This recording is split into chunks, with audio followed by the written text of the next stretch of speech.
नमस्कार दोस्तों, एक बार फिर आपका मेरे चैनल मंत्रमयी में स्वागत है। दोस्तों, आज दुर्गा कवच का पाठ हम हिंदी में करेंगे। 18 प्रमुख पुराणों में से एक मार्कंडेय पुराण के अंदर दुर्गा कवच के श्लोक अंतर्भूत है और यह अद्भुत दुर्गा सप्तशती का हिस्सा है। देवी कवच को भगवान ब्रह्मा ने ऋषि मार्कंडेय को सुनाया था। इसमें 47 श्लोक शामिल है। इसके बाद 9 श्लोकों और भी है जिसमें फलश्रुति लिखित है। फलश्रुति का मतलब है इसको सुनने या पढ़ने से क्या फल प्राप्त होता है। तो चलिए शुरू करते हैं दुर्गा कवच का पाठ। मार्कंडेय जी ने ब्रह्मा जी से कहा, हे पितामह, जो इस संसार में परम गोपनीय तथा मनुष्यों की सब प्रकार से रक्षा करने वाला हो और जो अब तक आपने दूसरे किसी के सामने प्रकट नहीं किया हो, ऐसा कोई साधन मुझे बताइए। ब्रह्मा जी बोले, हे ब्राह्मण, ऐसा साधन तो एक देवी का कवच ही है जो गोपनीय से भी परम गोपनीय, पवित्र तथा संपूर्ण प्राणियों का उपकार करने वाला है। तो महामुने, उसे आप श्रवण करो। ब्रह्मा जी बोले, हे ब्राह्मण, देवी की 9 मूर्तियां हैं जिन्हें नवदुर्गा कहते हैं और उनके अलग अलग नाम हैं।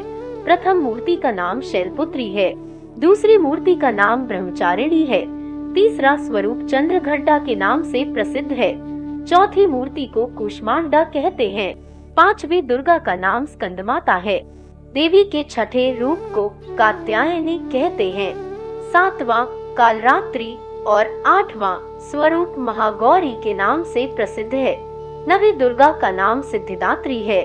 ये सब नाम सर्वज्ञ महात्मा वेद भगवान के द्वारा ही प्रतिपादित हुए हैं। आगे ब्रह्मा जी कहते हैं, जो मनुष्य अग्नि में जल रहा हो, रणभूमि में शत्रुओं से घिर गया हो, विषम संकट में फंस गया हो, तो इस प्रकार के भय से आतुर होकर जो भगवती दुर्गा की शरण में प्राप्त हो जाता है, उनका कभी कोई अमंगल नहीं होता। युद्ध के समय संकट में पड़ने पर भी उनके ऊपर कोई विपत्ति नहीं दिखाई देती। उन्हें शोक, दुख और भय की प्राप्ति नहीं होती। जिन्होंने भक्ति पूर्वक देवी का स्मरण किया है या करते हैं, उनका निश्चय ही अभ्युदय होता है। देवेश्वरी, जो तुम्हारा चिंतन करते हैं, उनकी तुम निसंदेह रक्षा करती हो। आगे ब्रह्मा जी कहते हैं, चामुंडा देवी प्रेत पर आरूढ़ होती हैं, वाराही देवी भैंसे पर सवारी करती हैं, ऐन्द्री का वाहन ऐरावत हाथी है और वैष्णवी देवी गरुड़ पर ही आसन जमाती हैं। माहेश्वरी वृषभ पर आरूढ़ होती हैं, कुमारी का वाहन मयूर है। भगवान विष्णु की प्रियतमा लक्ष्मी देवी कमल के आसन पर विराजमान होती हैं और हाथों में कमल धारण किए हुए हैं। वृषभ पर आरूढ़ ईश्वरी देवी ने श्वेत रूप धारण कर रखा है।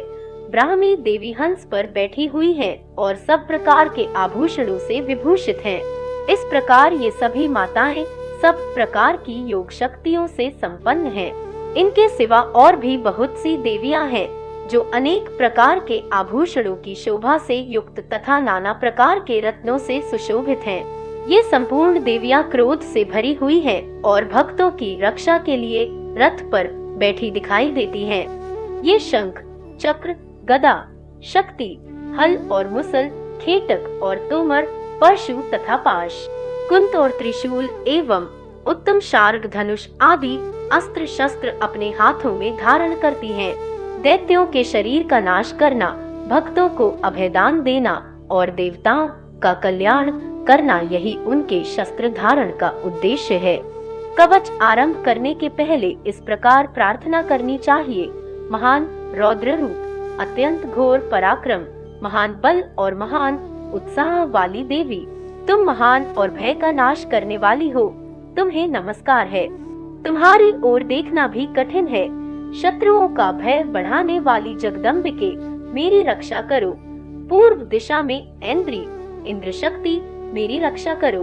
अग्निकोण में अग्नि शक्ति, दक्षिण दिशा में वाराही तथा नैऋत्य कोण में खड्गधारिणी, मेरी रक्षा करो। पश्चिम दिशा में वारुणी और वायव्य कोण में मृग पर सवारी करने वाली देवी, मेरी रक्षा करो।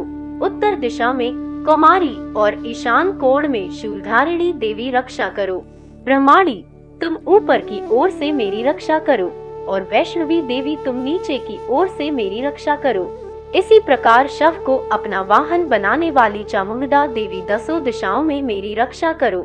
जया देवी आगे से और विजया देवी पीछे की ओर से मेरी रक्षा करो। वाम भाग में अजिता और दक्षिण भाग में अपराजिता देवी मेरी रक्षा करो। उद्योतिनी देवी मेरी शिखा की रक्षा करो और उमा देवी मेरे मस्तक पर विराजमान होकर रक्षा करो। ललाट में मालाधरी देवी रक्षा करो और यशस्विनी देवी मेरी भौहों का संरक्षण करो। भौहों के मध्य भाग में त्रिनेत्रा और नथुनों की यमघंटा देवी रक्षा करो। दोनों नेत्रों के मध्य भाग में शंखिनी और कानों की द्वारवासिनी देवी रक्षा करो। कालिका देवी कपोलों की तथा भगवती शांकरी कानों के मूल भाग की रक्षा करो। सुगंधा देवी नासिका की और चर्चिका देवी ऊपर के ओठ की रक्षा करो। नीचे के ओठ की अमृतकला तथा जिह्वा की सरस्वती देवी रक्षा करो। कुमारी देवी दांतों की और चंडिका देवी कड़क प्रदेश की रक्षा करो। चित्रघंटा देवी गले की घाटी की और महामाया देवी तालू में रहकर मेरी रक्षा करो। कामाक्षी देवी ठोड़ी की और सर्वंगला देवी मेरी वाड़ी की रक्षा करो। भद्रकाली देवी ग्रीवा की और धनुर्धरी देवी मेरुदंड की रक्षा करो। कंठ के बाहरी भाग की नीलग्रीवा और कंठ की नली की नलकूबरी देवी रक्षा करो। दोनों कंधों की खडिगनी और मेरी दोनों भुजाओं की वज्रधारिणी देवी रक्षा करो। मेरे दोनों हाथों की दंडिनी और अंगुलियों की अंबिका देवी रक्षा करो। शूलेश्वरी देवी नखों की रक्षा करो। कुलेश्वरी देवी कुक्षी यानी पेट की रक्षा करो। महादेवी दोनों स्तनों की और शोक विनाशिनी देवी मेरे मन की रक्षा करो। ललिता देवी हृदय की और शूलधारिणी देवी उदर की रक्षा करो। नाभि की कामिनी देवी और गुहेभाग की गुहेश्वरी रक्षा करो। पूतना और कामिका देवी लिंग की और महेशवाहिनी गुदा की रक्षा करो। भगवती कटिभाग की और विंध्यवासिनी मेरे घुटनों की रक्षा करो। संपूर्ण कामनाओं को देने वाली महाबला देवी मेरी दोनों पिंडलियों की रक्षा करो। नारसिंही दोनों घुट्टियों की और तैचसी देवी मेरे दोनों चरणों के पृष्ठभाग की रक्षा करो। श्रीदेवी पैरों की अंगुलियों में और तलवासिनी पैरों के तलुओं की रक्षा करो। अपनी दाढ़ों के कारण भयंकर दिखाई देने वाली दंष्ट्रा कराली देवी नखों की और ऊर्ध्वकेशिनी देवी केशों की रक्षा करो। रोमावलियों के छिद्रों की कौबेरी और त्वचा की वागीश्वरी देवी रक्षा करो। पार्वती देवी मेरे रक्त, मज्जा, वसा, मांस, हड्डी और मेद की रक्षा करे। आंतों की कालरात्रि देवी और पित्त की मुकुटेश्वरी देवी रक्षा करे। मूलाधार आदि कमल कोशों की पद्मावती देवी और कफ की चूड़ामणि देवी रक्षा करे। नख के तेज की ज्वालामुखी देवी रक्षा करे। जिसका किसी भी अस्त्र से भेदन नहीं हो सकता, वह अभेद्या देवी शरीर की समस्त संधियों में रहकर मेरी रक्षा करे। ब्रह्माणी आप मेरे वीर की रक्षा करे। छत्रेश्वरी देवी छाया की तथा धर्मधारिणी देवी मेरे अहंकार, मन और बुद्धि की रक्षा करे। हाथ में वज्र धारण करने वाली वज्रहस्ता देवी मेरे प्राण, अपान, व्यान, उदान और समान वायु की रक्षा करे। कल्याण से शोभित होने वाली भगवती कल्याण शोभना मेरे प्राण की रक्षा करे। रस, रूप, गंध, शब्द और स्पर्श इन विषयों का अनुभव करते समय योगिनी देवी रक्षा करे तथा सत्व गुण, रजोगुण और तमोगुण की रक्षा सदा नारायणी देवी करे। वाराही मेरी आयु की रक्षा करे। वैष्णवी धर्म की रक्षा करे तथा चक्रिणी चक्र धारण करने वाली देवी यश, कीर्ति, लक्ष्मी, धन तथा विद्या की रक्षा करे। इंद्राणी देवी आप मेरे गोत्र की रक्षा करे। चंडिके देवी आप मेरे पशुओं की रक्षा करो। महालक्ष्मी पुत्रों की रक्षा करो और भैरवी पत्नी की रक्षा करो। मेरे पथ की सुप्था तथा मार्ग की क्षेमकरी देवी रक्षा करो। राजा के दरबार में महालक्ष्मी रक्षा करो तथा सब ओर व्याप्त रहने वाली विजया देवी संपूर्ण भयों से मेरी रक्षा करो।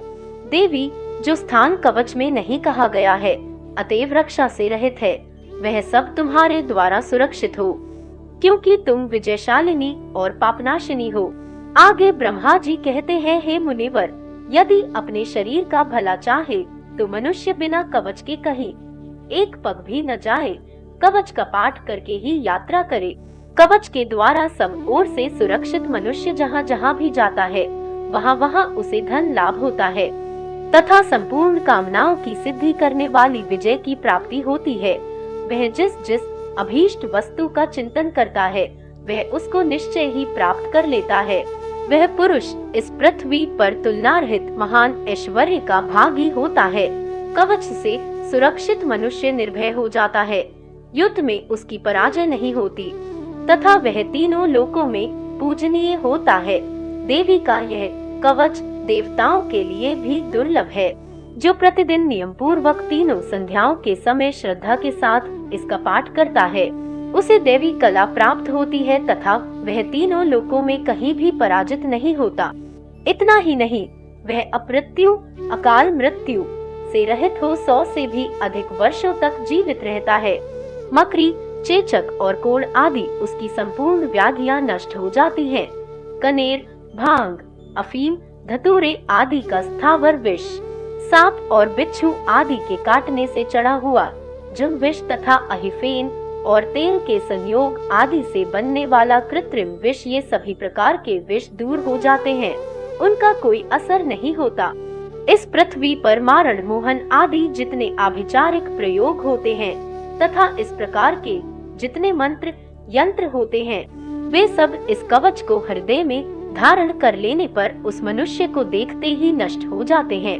इतना ही नहीं, पृथ्वी पर विचरने वाले ग्राम देवता, आकाशचारी देव विशेष, जल के संबंध से प्रकट होने वाले गण, उपदेश मात्र से सिद्ध होने वाले निम्न कोटि के देवता, अपने जन्म के साथ प्रकट होने वाले देवता, कुल देवता, माला, कण्ठमाला आदि, डाकिनी, शाकिनी, अंतरिक्ष में विचरने वाली अत्यंत बलवती भयानक डाकिनियां, ग्रह, भूत, पिशाच, यक्ष, गंधर्व, राक्षस, ब्रह्मराक्षस, बेताल, कुष्मांड और भैरव आदि अनिष्टकारक देवता भी हृदय में कवच धारण किए रहने पर उस मनुष्य को देखते ही भाग जाते हैं। कवचधारी पुरुष को राजा से सम्मान वृद्धि प्राप्त होती है। यह कवच मनुष्य के तेज की वृद्धि करने वाला और उत्तम है। कवच का पाठ करने वाला पुरुष अपनी कीर्ति से विभूषित भूतल पर अपने सुयश के साथ साथ वृद्धि को प्राप्त होता है। जो पहले कवच का पाठ करके उसके बाद सप्तशती चंडी का पाठ करता है, उसकी जब तक वन, पर्वत और काननों सहित यह पृथ्वी टिकी रहती है, तब तक यहाँ पुत्र पौत्र आदि संतान परंपरा बनी रहती। फिर देह का अंत होने पर वह पुरुष भगवती महामाया के प्रसाद से उस नित्य परम पद को प्राप्त होता है, जो देवताओं के लिए भी दुर्लभ है।